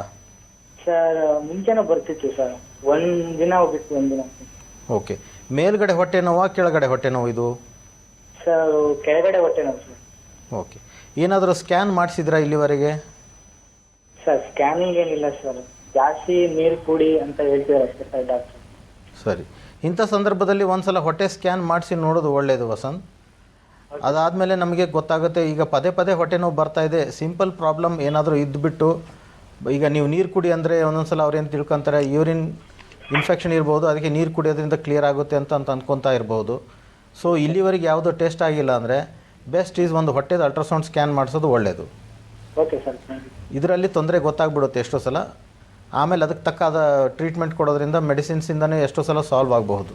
ಕರೆ ಮಾಡಿದ್ದಕ್ಕಾಗಿ ಧನ್ಯವಾದಗಳು. ಸೊ ಹೀಗೆ ನಿಮಗೆ ಬೇರೆ ಸಮಸ್ಯೆಗಳು ಅಥವಾ ಡಾಕ್ಟರ್ನ ಕನ್ಸಲ್ಟ್ ಮಾಡಬೇಕು ಅಂತ ಇದ್ರೆ ಟ್ರಸ್ಟ್ವೆಲ್ ಹಾಸ್ಪಿಟಲ್, JC ರೋಡ್, ಬೆಂಗಳೂರಿಗೆ ಹೋಗಿ ಡಾಕ್ಟರ್ನ ನೋಡ್ಬೋದು. ಡಾಕ್ಟರ್, ಕೆಲವೊಬ್ಬರಿಗೆ ಕೆಲವು ಪದಾರ್ಥಗಳು ತಿನ್ನೋದ್ರಿಂದ ಹೊಟ್ಟೆ ನೋವು ಕಾಣಿಸ್ಕೊಳ್ಳುತ್ತೆ. ಸೊ ಈ ಫುಡ್ ಇಂಟಾಲರೆನ್ಸ್ ಅನ್ನೋದ್ರ ಬಗ್ಗೆ ಮಾಹಿತಿ ತಿಳಿಸ್ಕೊಡಿ. ವೆಲ್, ಈ ವಿಷಯ ಬಂದುಬಿಟ್ಟು ತುಂಬ ಜನ ತಿಳ್ಕೊಂಡಿರೋದು ಒಂದೇ ವಿಷಯ. ಅವ್ರು ಬಂದು ಹೇಳ್ತಾರೆ, ಸರ್ ತುಂಬ ಸ್ಪೈಸಿ ಊಟ ಮಾಡಿಬಿಟ್ಟೆ ಅದಕ್ಕೆ ನನಗೆ ಆ್ಯಸಿಡಿಟಿ ಆಗೋಕ್ಕೆ ಸ್ಟಾರ್ಟ್ ಆಯಿತು, ಇಲ್ಲ ತುಂಬ ಸ್ಪೈಸಿ ಊಟ ಮಾಡಿದೆ ಅದಕ್ಕೆ ನನಗೆ ಮೋಷನ್ ಜಾಗದಲ್ಲಿ ತೊಂದರೆ ಆಗೋಕ್ಕೆ ಸ್ಟಾರ್ಟ್ ಆಯಿತು ಅಂತ ಹೇಳ್ತಾರೆ. ಅದು ಅಲ್ಲದೆ ಕೆಲವೊಂದು ಕಾರಣಗಳು ಇದ್ದಾವೆ, ಯಾವುದು ನಮಗೆ ಸಾಮಾನ್ಯವಾಗಿ ಗೊತ್ತಾಗೋದಿಲ್ಲ. ನಾವು ತಿಳ್ಕೊಬೇಕು. ಈಗ ಚಿಕ್ಕ ಮಗು ಆಗಿದ್ದಾಗ ನಾವು ಹಾಲು ಮತ್ತು ಹಾಲಿನ ಪದಾರ್ಥ, ಮೊಸರು ಅದೆಲ್ಲ ತೊಗೊತಿದ್ವಿ, ಯೂಸಿಲಿ ನಾವು ಡೈಜೆಸ್ಟ್ ಮಾಡ್ತಿದ್ವಿ. ಆ್ಯಸ್ ವಿ ಬಿಕಮ್ ಅಡಲ್ಟ್ಸ್, ಹೇಗೆ ನಮ್ಮದು ವಯಸ್ಸು ಜಾಸ್ತಿ ಆಗ್ತಾ ಹೋಗುತ್ತೆ, there is a component called lactose intolerance. ತುಂಬ ಜನರಲ್ಲಿ ಇತ್ತೀಚೆಗೆ ಬರ್ತಾ ಇದೆ. ಲ್ಯಾಕ್ಟೋಸ್ ಇಂಟಾಲರೆನ್ಸ್ ಇರೋದ್ರಿಂದ ಅವರಿಗೆ ನಾವೇನಂತೀವಿ, ಮಿಲ್ಕ್ ಆ್ಯಂಡ್ ಮಿಲ್ಕ್ ಪ್ರಾಡಕ್ಟ್ಸ್ನ ಅವಾಯ್ಡ್ ಮಾಡೋಕ್ಕೆ ಹೇಳ್ತೀವಿ. ಅವರಿಗೆ ಒಂದು ವೇಳೆ ನಾನು ಟೀ ಕುಡಿಲೇಬೇಕು ಡಾಕ್ಟರ್, ಕಾಫಿ ಕುಡಿಲೇಬೇಕು ಅಂದಾಗ ನಾವೇನು ಮಾಡ್ತೀವಿ, ಈ ಹಸು ಕರುಗಳದ್ದು ಹಾಲು ಬದಲು we ask them to use soybean milk or almond milk, that's an alternative. So ಈ ಕಾಮನ್ಲಿ ಪ್ರಾಬಬ್ಲಿ ಇದು ಮುಂಚೆ ಇತ್ತು, ನಮಗೆ ಅಷ್ಟು ಗೊತ್ತಾಗ್ತಿರಲಿಲ್ಲ. ಈಗ ನಾವು too much of studies in science and understanding human body, ಇದು ಯಾವ ಥರ ರಿಯಾಕ್ಟ್ ಮಾಡುತ್ತೆ. ಕೆಲವೊಂದು ಫುಡ್ ಐಟಮ್ಸಿಗೆ ಅವರಿಗೆ ಅಲರ್ಜಿ ಇರುತ್ತೆ, ಅದು ನಮಗೆ ಗೊತ್ತಾಗೋದಿಲ್ಲ. ಅವರು ಅದೇ ಐಟಮ್ನ ಮತ್ತೆ ತೊಗೊಂಡಾಗ ಅವರಿಗೆ ಅದು ಇಂಟಾಲರೆನ್ಸ್, ಹೊಟ್ಟೆ ಸಂಕಟ ಆಗೋದು ಗೊತ್ತಾಗ್ತದೆ. Then we have to understand ಈ ಫುಡ್ ಐಟಮ್ಸ್ ನಮಗೆ ಸರಿ ಹೋಗೋದು. ಅಂಥದ್ರಲ್ಲಿ ಬಂದುಬಿಟ್ಟು ಗ್ಲೂಟೆನ್ ಇಂಟಾಲರೆನ್ಸ್ ಅಂತ ಹೇಳ್ತೀವಿ. ಆ್ಯಂಡ್ ಸಮ್ಟೈಮ್ಸ್ ಕೆಲ ಪ್ರದೇಶಗಳಲ್ಲಿ ಬರೀ ಮೈದಾಯಿಂದ ಮಾಡಿರೋ ರೋಟಿ, ನಾನ್ ಇದನ್ನೆಲ್ಲ ತಿಂತಾರೆ. ಅದರಿಂದ ಮೈದಾಯಿಂದನೇ ಒಂದು ಥರವಾದ ದೊಡ್ಡ ಕರಳದು ಊತ, ದಟ್ ಈಸ್ ಕೊಲೈಟಿಸ್ ಅಂತ ಹೇಳ್ತೀವಿ, ಅದು ಆಗೋ ಸಾಧ್ಯತೆ ಇರುತ್ತೆ. ಸಮ್ಟೈಮ್ಸ್ ಪ್ರದೂಷಿತ ಊಟ. ಈಗ ನಾವು ಹೇಳ್ತೀವಿ ಪ್ರದೂಷಿತ ಊಟ ಅಂದರೆ ಎಲ್ಲ ಹೋಟೆಲ್ಸಲ್ಲಿ ಕ್ಲೀನಾಗಿ ಊಟ ಮಾಡೋದಿಲ್ಲ ಅಂತ ಹೇಳಲಿಕ್ಕೆ ಆಗೋದಿಲ್ಲ. ಎಷ್ಟೋ ಹೋಟೆಲ್ಸ್ ನಾವು ನೋಡ್ತಿರ್ತೀವಿ, they follow all safety measures, but by some default, by some accident ಊಟದಲ್ಲಿ ಇಲ್ಲ ನೀರಿನಲ್ಲಿ ಏನಾದರೂ ಇನ್ಫೆಕ್ಷನ್ ಆದಾಗ ಅದರಿಂದ ನಮಗೆ ಹೊಟ್ಟೆ ತೊಳ್ಸೋಕ್ಕೆ ಶುರು ಆಯಿತು ಅಂದರೆ most commonly it is amoebic colitis. So ಈ ಥರ ಕೆಲವೊಂದು ಸಿಚುವೇಶನ್ಸ್ ಇರ್ತವೆ ಎಲ್ಲಿ ನಿಮಗೆ ಹೊಟ್ಟೆನೋ ಜೊತೆಲೇ ಬರುತ್ತೆ, ನಿಮಗೆ ಗೊತ್ತಾಗೋದಿಲ್ಲ ಈ ಹೊಟ್ಟೆನೋ ಆ್ಯಸಿಡಿಟಿಯಿಂದ ಇದೆಯೋ, ಇಲ್ಲ ಇಂಟೆಸ್ಟೈನಲ್ ಇನ್ಫೆಕ್ಷನಿಂದ ಇದೆಯೋ, ಇಲ್ಲ ಇಂಟಾಲರೆನ್ಸ್, ಫುಡ್ ಐಟಮ್ಸ್ ಇಂಟಾಲರೆನ್ಸಲ್ಲಿದೆಯೋ. ಆ ಸಂದರ್ಭದಲ್ಲಿ ನೀವೇನು ಮಾಡಬೇಕು ಅಂದರೆ ಡಾಕ್ಟರ್ ಹತ್ರ ಹೋಗ್ಬಿಟ್ಟು ಕೂತ್ಕೊಂಡ್ಬಿಟ್ಟು ನೀವು ವಿಚಾರ ವಿಮರ್ಶನೆ ಎಲ್ಲ ಮಾಡಿದಾಗ ನಿಮಗೆ ಗೊತ್ತಾಗುತ್ತೆ. ಕೆಲವೊಂದು ಸಲ ಈ ಟೆಸ್ಟ್, ಕೆಲವು ಸ್ಪೆಸಿಫಿಕ್ ಟೆಸ್ಟ್ ಇದಾವೆ, ಇದರಲ್ಲಿ ನಾವು ಯಾವ ಫುಡ್ ಐಟಮ್ಸಿಗೆ ನಿಮಗೆ ಇಂಟಾಲರೆನ್ಸ್ ಇದೆ ಅಂತ ನಾವು ಕಂಡು ಹಿಡಿದ್ಬಿಟ್ಟು ಆ ಐಟಮ್ಸ್ನ ಅವಾಯ್ಡ್ ಮಾಡಲಿಕ್ಕೆ ಹೇಳ್ತೀವಿ. So these are some things which you have to keep in the mind. Okay. So food cycle ತುಂಬಾನೇ ಇಂಪಾರ್ಟೆಂಟ್ ಆಗುತ್ತೆ ಹೊಟ್ಟೆಗೆ ಸಂಬಂಧಪಟ್ಟ. If at all your food cycle is not good, ಸರಿಯಾಗಿ ನೀವು ಊಟ ಮಾಡೋ ಒಂದು ಸೈಕಲ್ನ ಮೇಂಟೈನ್ ಮಾಡಲಿಲ್ಲ ಅಂದರೆ ನಿಮ್ಮ ದಿನನಿತ್ಯದ ಕೆಲಸಗಳನ್ನು ಸರಿಯಾಗಿ ಹೋಗೋದಿಲ್ಲ. You can not focus on them. ನಿಮಗೆ ಯಾವಾಗಲೂ ಆ್ಯಸಿಡಿಟಿ ಇದ್ದರೆ you will be always struggling to do the work. So definitely your GI system, it is going to define how your work and life will be every day. Doctor, ಸಾಮಾನ್ಯವಾಗಿ ಮಕ್ಕಳಲ್ಲಿ ಹೊಟ್ಟೆ ನೋವನ್ನ ಹೇಗೆ ಗುರುತಿಸೋದು, ಹಾಗೆ ಈ ಡಿವಾರ್ಮಿಂಗ್ ಅಂತಾರಲ್ಲ, ಅಂದರೆ ಜಂತುಳದ ಬಗ್ಗೆ ಮಾಹಿತಿ ತಿಳಿಸ್ಕೊಡಿ. ಚಿಕ್ಕ ಮಕ್ಕಳಲ್ಲಿ ಹೊಟ್ಟೆ ಪ್ರಾಬ್ಲಮ್ಸ್ ಬರೋದು ಬಹಳ ಅಸಾಮಾನ್ಯ. ಎರಡನೇ ವಿಷಯ ಬಂದುಬಿಟ್ಟು, ಚಿಕ್ಕ ಮಕ್ಕಳಲ್ಲಿ ಹೊಟ್ಟೆ ನೋವು ಬಂದಾಗ ಮಕ್ಕಳು ಎಷ್ಟೋ ಸಲ ಅವರಿಗೆ ಹೇಳ್ಕೊಳ್ಳಿಕ್ಕಾಗೋದಿಲ್ಲ. ಮಕ್ಕಳಿಗೆ ಮಾತು ಆವಾಗ ತಾನೇ ಕಲಿತಾ ಇರ್ತವೆ. ಸೊ ನಾವು ಆ್ಯಸ್ ಪ್ಯಾರೆಂಟ್ಸ್, ಆ್ಯಸ್ ತಂದೆ ತಾಯಿಗಳು ಆಗೋದ್ರಿಂದ ನಮಗೆ ಮಕ್ಕಳ ಬಿಹೇವಿಯರ್ ಬಗ್ಗೆ ತುಂಬ ಒಂದು ಐಡಿಯಾ ಇರುತ್ತೆ. ದಿನ ಬೆಳಗ್ಗೆ ಜಾವ ಇದ್ದಾಗಿಂದ ಹಿಡಿದು ಕೊನೆತನ ಮಕ್ಕಳದ್ದು ನಾವು ರೇಖಿನ ಮಾಡ್ತಾ ಇರ್ತೀವಲ್ಲ. ಹಾಗಾಗಿ ಮಕ್ಕಳು ಸಾಮಾನ್ಯವಾಗಿ ನಗ್ನಗ್ತಾ ಆಟ ಆಡ್ತಾ ಇರೋದ್ರ ಬಿಟ್ಟು ಒಂಥರ ಸಂಕಟವಾಗಿರೋ ಅಂಥ ಮಖ ಫೇಸ್ ಕಟ್ ಮಾಡ್ತಾ ಇದೆ, ಇಲ್ಲ ಆವಾಗ ಅಳುತ್ತೆ ಮತ್ತು ಸುಮ್ಮನೆ ಸೈಲೆಂಟ್ ಆಗುತ್ತೆ, ಈ ಥರ ಅವ್ರದ್ದು ಒಂಥರ ಡಿಫ್ರೆಂಟಾಗಿರೋ ಬಿಹೇವಿಯರ್ ಇದ್ದಾಗ ಹೊಟ್ಟೆ ನೋವು ಇಲ್ಲ ಹೊಟ್ಟೆ ಸಂಕಟದಿಂದ ಈ ಥರ ಬಿಹೇವ್ ಮಾಡ್ತಾ ಇದೆ ಅಂತೂ ಒಂದು ಊಹಿಸ್ಕೊಳ್ಳೋದು ಇಂಪಾರ್ಟೆಂಟು. ಎರಡನೇದು ಬಂದುಬಿಟ್ಟು ಮಕ್ಕಳಲ್ಲಿ ಹೊಟ್ಟೆ ಪ್ರಾಬ್ಲಮ್ಸ್ ಬಂದಾಗ ಮಕ್ಕಳದ್ದು ರಿಸರ್ವ್ ಅಂದರೆ ಅವರಿಗೆ ಟಾಲರೇಷನ್ ಕೆಪಾಸಿಟಿ ಆಗಲಿ, ಏನೇ ಪ್ರಾಬ್ಲಮ್ ಆದರೆ ಅದರಿಂದ ಅವರು ಚೇತರಿಸ್ಕೊಳ್ಳೋಂಥ ಕೆಪಾಸಿಟಿ ಆಗಲಿ ತುಂಬ ಸ್ಮಾಲ್, ವೆರಿ ನ್ಯಾರೋ. ಸೊ ಅಂಥದ್ರಲ್ಲಿ ನಿಮಗೆ ಸಂಶಯ ಆದಾಗ ಮಕ್ಕಳು ಡಾಕ್ಟರ್ ಹತ್ರ ಈಗ ಸರ್ಜನ್ ಹತ್ರ ಹೋಗಬೇಕು ಅಂತಿಲ್ಲ, ಪೀಡಿಯಾಟ್ರಿಷನ್ ಹತ್ರ ಹೋದರೂ ಸಾಕು. ಅವರು ಅದನ್ನು ಗುರುತಿಸ್ಬಿಟ್ಟು ಅದಕ್ಕೆ ತಕ್ಕವಾದ ಟ್ರೀಟ್ಮೆಂಟು ಇಲ್ಲ ಟೆಸ್ಟ್ಗಳು ಅವರು ನಿಮಗೆ ಅಳವಡಿಸ್ತಾರೆ. ಎಷ್ಟೋ ಸಲ ಮಗುಗೆ ಅಡ್ಮಿಷನ್ ಬೇಕಾಗಿರುತ್ತೆ, ಡಿಹೈಡ್ರೇಷನ್ ಆಗಿರುತ್ತೆ, ಫ್ಲೂಯಿಡ್ ಥೆರಪಿ ಬೇಕಾಗುತ್ತೆ, ಏನೂ ತಿಂತಾ ಇರಲ್ಲ. ಹಾಗಾಗಿ ಮಕ್ಕಳ ವಿಷಯದಲ್ಲಿ ನೀವು ಬೇಗ ತಕ್ಷಣ ಅದನ್ನು ಒಂದು ಐಡೆಂಟಿಫೈ ಮಾಡಿಲ್ಲ ಊಹಿಸ್ಕೊಂಡ್ಬಿಟ್ಟು ಡಾಕ್ಟರ್ ಹತ್ರ ತೊಗೊಂಡು ಹೋಗಿ ಅದಕ್ಕೆ ಸೂಕ್ತವಾದ ಟ್ರೀಟ್ಮೆಂಟ್ ಕೊಡಿಸೋದು ತುಂಬ ಮುಖ್ಯ.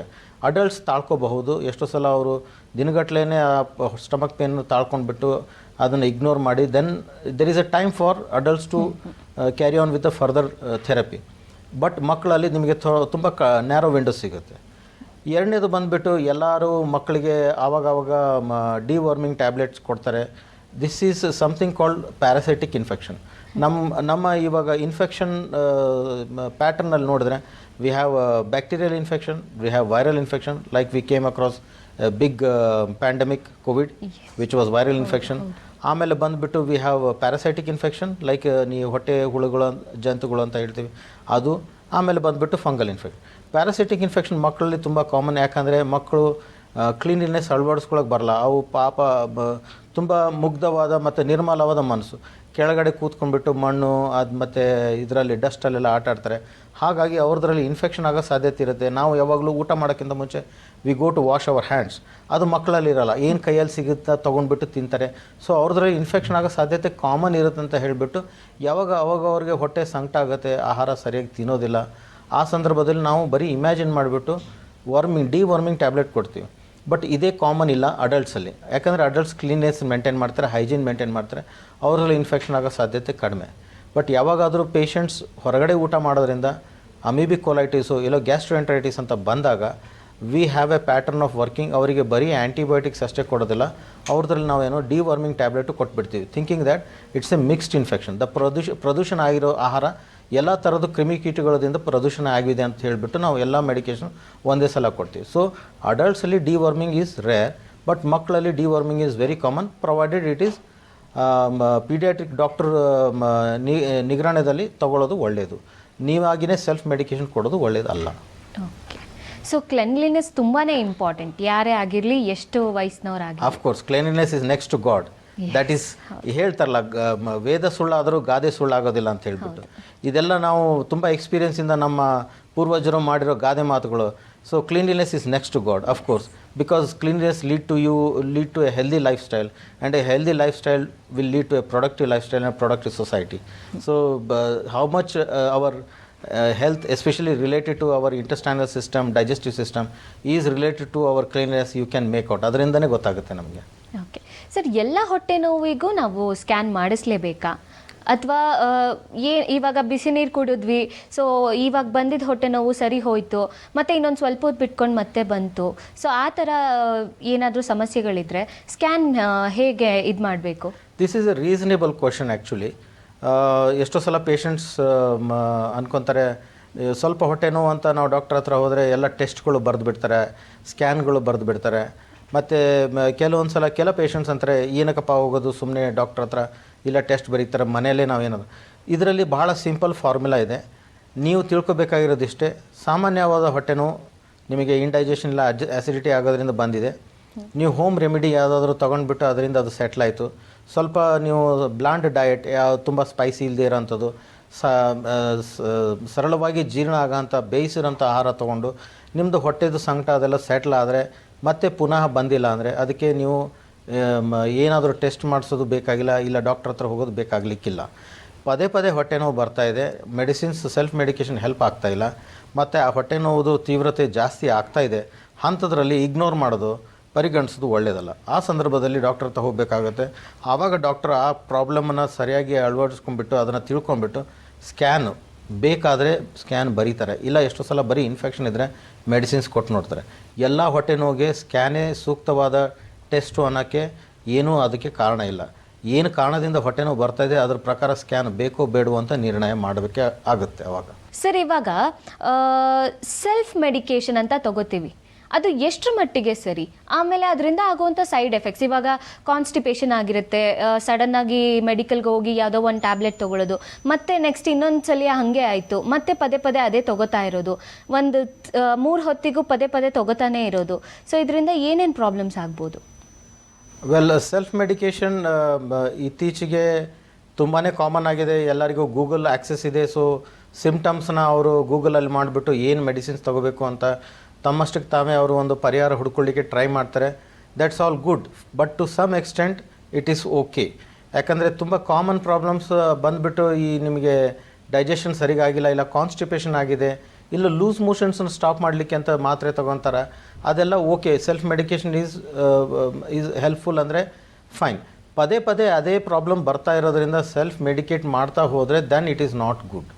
Then it is a some problem, ಯಾವುದಾದ್ರೂ ಒಂದು ಪ್ರಾಬ್ಲಮ್ ನೀವು ಇಗ್ನೋರ್ ಮಾಡ್ತಾ ಇದ್ದೀರಾ and it can go to a major level.